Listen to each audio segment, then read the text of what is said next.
Well, good evening, everybody. Just so I'll know, how many of you are happy to be here tonight? Okay, so I know I hadn't got a hostile crowd tonight, so that's good. We're going to pick back up in Proverbs again. We're going to be in chapter 18 tonight. Chapter 18, and we're just going to do verse by verse. There's only about 24 verses in the chapter, so we're going to try to cover the whole chapter verse by verse.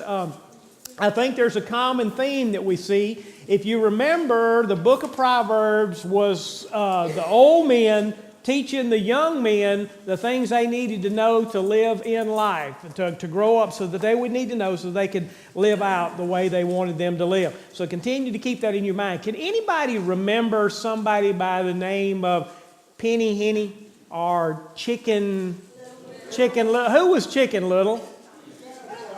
The sky is falling. The sky is falling. Was the sky falling?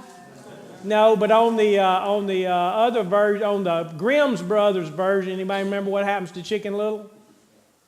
She gets eaten up by the wolf. Yeah, because she gets overwhelmed by the news and all that kind of stuff. We live in a society where people want to make things sound worse than they are, or not sound as bad as they really are. So they spend thousands and thousands of dollars to hire publicity firms to try to get you to think and look things the way that they want you to think it. Would you agree that that exists? Does that happen on the political scheme with us? You absolutely know that it does.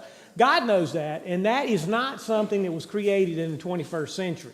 That's something that's been going on way back when Solomon was on the face of the earth, when David was on the face of the earth. What the writers here in chapter 18 wants to make sure that we understand is God intends for His people, those that are under the leadership of Him, those who are under King David, those who are under King Saul, or those of us today who live according to the law of God, to love God with all of our hearts and to love the people we know. God intends for us to live as a society. In other words, He never intends for us to be alone.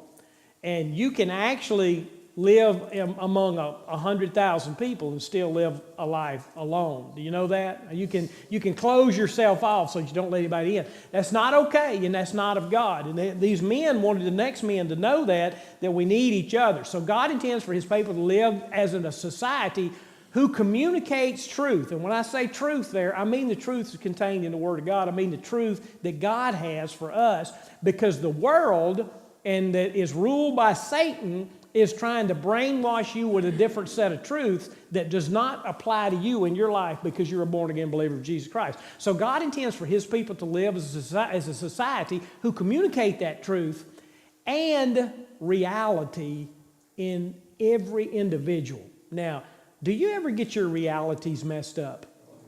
Okay, sometimes we get so worried. Sometimes I think we're just like Chicken Little. We get hit in the head with a pine cone and we think the sky is falling. Okay, I've been there, you've been there, and it takes each other to help level us back out, take us back to the Word of God and see this ain't such a big deal as we think it is. We think our world is coming to an end, but it's not actually. And I think we see a lot of that in the truths that we're going to look at tonight. Communication is crucial in a successful society, that belongs to God. People have a built-in need to know those W's. If you're an English teacher, everybody knows what the W's are. If you're going to write an article, what do you want to know? Who, what, when, where, and the last W is how. Okay, why? Yeah, why. Yeah, I always wonder how they put that. Yeah, okay.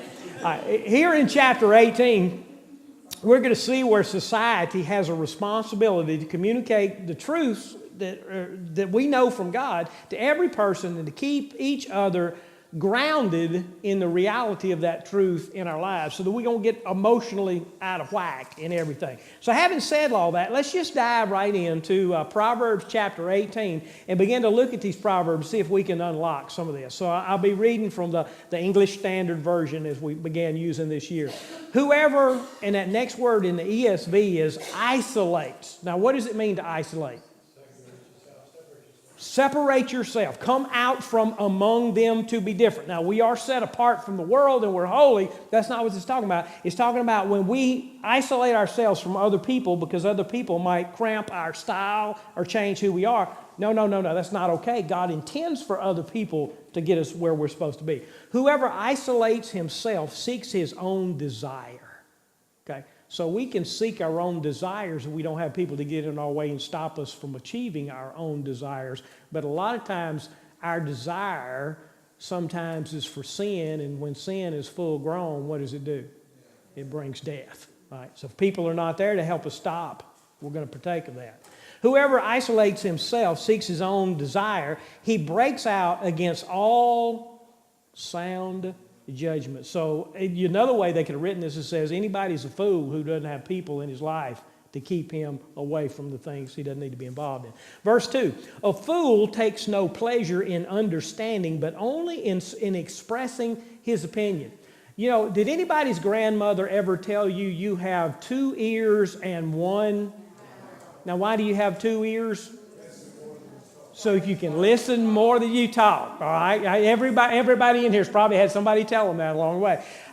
You know, the fool is more concerned about getting out of their mouth the thing that they want to get out so they can look like they're smart, when the reality is sometimes we just need to shut up and listen to the people that God has put around us because they can see things that we cannot see. Verse 3, when wickedness comes, contempt comes. Now, contempt, that's the no regard for the court of law. When wickedness comes, this contempt comes also, and with dishonor comes disgrace. So when you abolish the court, and the court ceases to have the authority to communicate the truth that it needs to, it's going to cause the society to come crumbling down. Do we have a problem with authority in the United States of America? Do we have a problem with authority in the legislative? Legislative. That's who does the laws, isn't it? Judicial. Thank you for correcting me on the judicial part of it. Absolutely. Verse 4. The words of a man's mouth are deep waters, and the fountain of wisdom is a bubbling brook. In those deep waters, you don't know what's in the bottom of those deep waters, but whenever you find a bubbling brook, usually there's fresh water in there because you got the oxygen missing. It might want it, and it's flowing through. So he's relating that to words and communication. Verse 5, it's not good to be partial to the wicked or to deprave the righteous of justice. So you got to have a fair judicial system, and you've got to be able to communicate that to the people, because if you don't communicate that to the people in the society will turn to an evil society, hence where we are now. Number 6, or verse 6, a fool's lips walk into a fight, and his mouth invites a beating. Y'all ever known somebody talk so much they got themselves beat up? Oh, yeah. Anybody ever talk to you so much you wanted to beat them up? Okay. Kind of got what they deserve, huh? Number 8, the words of a whisperer. We're not talking about a horse whisperer or something here. We're talking about that person that likes to gossip, that wants to go around. Did I miss 7? Okay, let's back up. The fool's mouth is his ruin, and his lips are a snare to his soul. So the more you talk, remember, you got 2 ears, 1 mouth. Listen more, because when you talk, you're going to ruin yourself. Verse 8, the words of the whisperer, the gossiper, are like delicious morsels. Ooh, they can't wait to be able to get those words out so they can go and tell somebody. Y'all do know about the preacher and the priest and the rabbi that went fishing one time, and they were all together, and they decided they'd confess their sins to one another. And the priest said, well, you know, I'll confess to you that I like to have a drink every now and then. And the rabbi says, well, you know, I want to confess to you that I like to run around with the women every now and then. And then the Baptist that was in there said, he was sitting there squirming, and they said, well, aren't you going to confess your sin? He said, yeah, mine's gossiping. Anyway, I don't know why that popped in my head then, but that was not in my notes for tonight. But no extra charge for that one either. Okay, whoever is slack in his work is a brother to him who destroys. So not working is going to wind up to cause society. Remember, these are societal issues here. Going to cause the whole society to come tumbling down. And I just love verse 10. It's one of my favorite verses in the whole Bible. The name of the Lord is a strong tower, and the righteous run into it, and they are saved. I even love that chorus that we sing a lot of times. Because the name of the Lord is a strong tower. And those who run to Christ, they're going to find the salvation that they need. When a society runs to Christ, they'll find salvation. Verse 11, a rich man's wealth is a strong city. In other words, he thinks that he's protected by the big wall around the city because he's got plenty of money. A rich man's wealth is a strong city and like a high wall in his imagination. This is only a thing that he thinks. It's not a reality. It's a thought that he has. There's that reality thing. Verse 12, before destruction, a man's heart is haughty or proud, but humility comes before honor. Remember what pride is? Pride is when you think you can do it. Humility is you know that God's got to do it. Right? When you live a life of humility, you don't have to worry about falling from pride. But when you have a life full of haughtiness, you can rest assured that you're going to fall because God's going to teach you that lesson you need to know. Verse 13, if one gives an answer before he hears, it is his folly and shame. Be really leery of people that answer your questions before you get the question answered. Before you get the question spoken, they're already answering the question that you're asking because they probably didn't listen to what you had to say. They just want to show you how smart they are. But the reality is they're showing you how smart they are not. Okay. Number 13, verse 13. If one gives an answer before he hears, folly is a shame. Verse 14, a man's spirit will endure sickness, but a crushed spirit, who can bear it? And that is a reality. You know, you go through life and you get the flu and you think you're going to die and you're not going to make it through it, but somehow you make it through it. But whenever your spirit has been crushed and who you are on the inside has been crushed, sometimes you can't recover from that. You want to watch something, if you'll watch this about people who are in the political eye or in the movie eye, or they're really popular people, and they have something that crushes their spirit, they almost never come back from that because they will change so drastically that they'll die of depression or they'll die of some disease or something because their spirit has been crushed. Number 15, an intelligent heart acquires knowledge and the ear of the wise seeks knowledge. The more pieces of the puzzle you got, the easier it is to put the puzzle together. Okay. Verse 16, a man's gift makes room for him and brings him before the great. Now remember I told you last week, we had one of these last week, that a bribe will get you in the door a lot of times. The Bible here, these men are given reality. So if you bribe people, can it get you ahead in the short run? It can. Does that mean it's the right thing to do? Absolutely not. That's another one of those Bible verses that this may be the way it is, but that doesn't mean, because if you live in a society where you can bribe everybody, it'll destroy the entire society because nobody knows, only the people with the money will be the ones who get away with everything. Verse 17, the one who states his case first seems right. Now, y'all ever been in a situation where somebody comes in and says, look, this is the way it is, and you go to them and say, well, yeah, you're right. And somebody else walks through the door, and then they state their case, and you go, wait, no, you're right. Yeah. That's what this verse is. He who, which one was it? 7. Yeah, the one who states his case seems right first, right, until the other one comes in and examines him.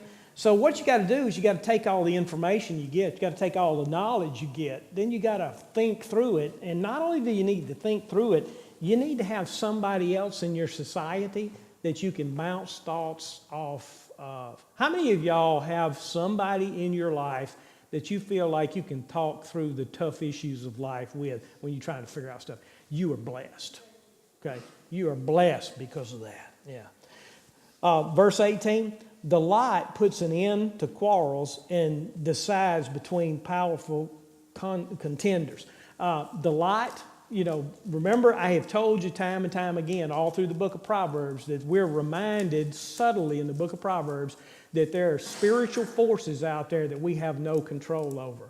When you throw a set of dice on the table, can you control, if you haven't cheated, can you control what those dice are going to fall on? Does God know where they're going to fall? Could He cause them to fall any way He wants to? Yeah, and that's their premise right here. When you don't know what to do, I'd say it like this. When you don't know what to do, pray about it. God hadn't tell you what to do. Take the coin out your pocket, flip it, and trust that God will cause the coin to land where it needs to land. There will actually be sometimes in your life where you've analyzed something out, you've talked to 10 godly people, and you know that biblically you could go this way or biblically you could go that way, and you don't know if you want to go this way and you don't know if you want to go that way, and you sure wish somebody would just tell you what to do. And if you've done your diligent research, take your coin out your pocket and say, Lord, would you please manipulate this coin? Flip it, and wherever it lands, just let it go. Now, I know that sounds crazy, but is God in control of the coin? All right. Now, don't do that right off the bat. You got to do the legwork first. Let's see. Yeah, that's right. Okay, what verse was that? Number 19 now. Okay, a brother offended is more unyielding than a strong tower. Once you have made somebody mad, it's easier to knock down the wall into a city than it is to go back into that person that you have hurt and you have wronged and you have offended their lives. And quarreling is like the bars of a castle. In other words, once you start quarreling and fighting with somebody, logic starts going out of the window and you're just not going to move the hearts of people that you fight with. Verse 20. For the fruit of a man's mouth, his stomach is satisfied, and he is satisfied by the yield of his lips. You're going to wind up in this world based on how well you communicate with people in all situations. If you can communicate with people, and those people know what you say and understand what you say, it's going to benefit you and the people that you come in contact with. How many of y'all have ever gotten in trouble because you thought you understood something that somebody told you only to find out that's not what they intended to tell you? All right. Sometimes it's because they were a poor communicator. Sometimes it's because you were a poor listener. There's no husband in here that's ever gotten in trouble because he didn't hear his wife the right way, right? I like that laugh, Mickey. I enjoyed that. Yeah. Oh, was that Tim? Oh, that was Tim that made that laugh. Y'all got the similar sounding laughs, okay? But it's the truth. When you can, some of them are in here lying too. Okay, no, it looks like everybody's sitting up straight.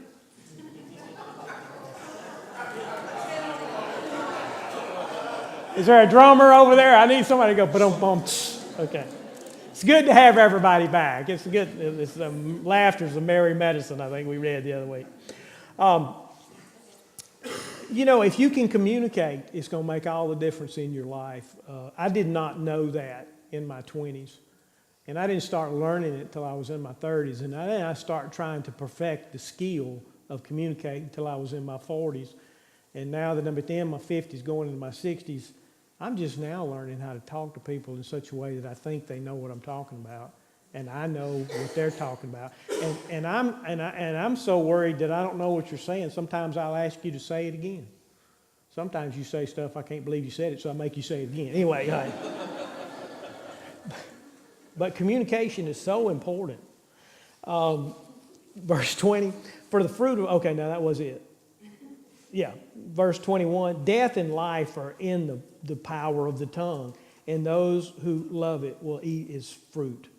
The tongue, you got to be able to control the tongue. Your destiny is based on how well your communication skills work. Verse 22, he who finds a wife finds a good thing, and all the men said, amen. And he obtains favor from the Lord. See, they're telling those boys right off the bat, make sure you find you a good woman. All right. Verse 23. Oh, let's see. In America, we say, behind every great man is an even greater woman. Okay, yeah. Is a great woman. I think I done gone to meddling tonight. I don't know what y'all, all right? See, you think them boys needed to know all this? Yeah, they did. They did. All right, verse 23, the poor use entreaties, but the rich answer roughly. Some people, we could talk about rich and poor here. I guess talking about rich and poor here. Sometimes when you got, and you're talking to somebody who ain't got, and you talk like it's nothing, to them it ain't got. They don't have anything to do with you because they don't think you know what it's like to not got. That was poor English, but y'all understood it, didn't you? Y'all don't laugh at me. Y'all knew what I said. You understood. The poor people did. But oh my God. That did not come out right. Let's go back to the coin flip, okay? That's that. I need my wife back from Birmingham, I can tell you that. But don't talk down to people. When some of the things that we say really cut into people and hurt them. Learn how to communicate. Rich people need to learn how to poor people need to communicate to rich people. And listen to this, Christians need to learn how to communicate to non-Christians. Because we can say things to one another that doesn't bother one another, but when we say it to a Christian, it can crush their spirit. And when their spirit is crushed, they may never come back from the crushed spirit. Okay. And in verse 24, the last one here is, a man of many companions may come to ruin, but there is a friend who sticks closer than a brother. Now, we go in the New Testament age, we go back and we put Jesus in that to say he's closer than that. But everybody needs to have that one person that's closer than a brother in their lives, or closer than a sister, needs for each other. Okay, I want to close out with 3 quick thoughts from all that we just looked at. Number 1, make a commitment to be a better communicator among the people God has placed you within. You won't become a better communicator unless you try to become better communicator. Use listening checks. Ask people to repeat back to you what you just said. If you don't think people have a problem with that, have 2 of y'all ever gone to the doctor at one time? You get back to the car and the 2 people in the car hold the doctor say 2 totally different things. Yeah, that's what I'm talking about. Second point is develop a love for the society of God's people at Ridgely. Let's learn to love each other enough that we're willing to go the extra mile to make sure we communicate like we need to communicate so that we won't get overwhelmed by what we think is an overwhelming situation and think the sky is falling when the reality is it's just the fall and the pine cones are dropping off the trees.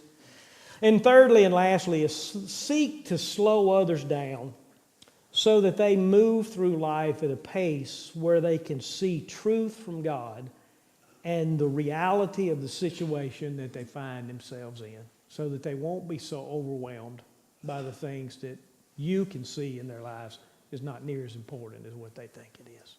And all God's people said. That's good stuff, isn't it? I think it is anyway.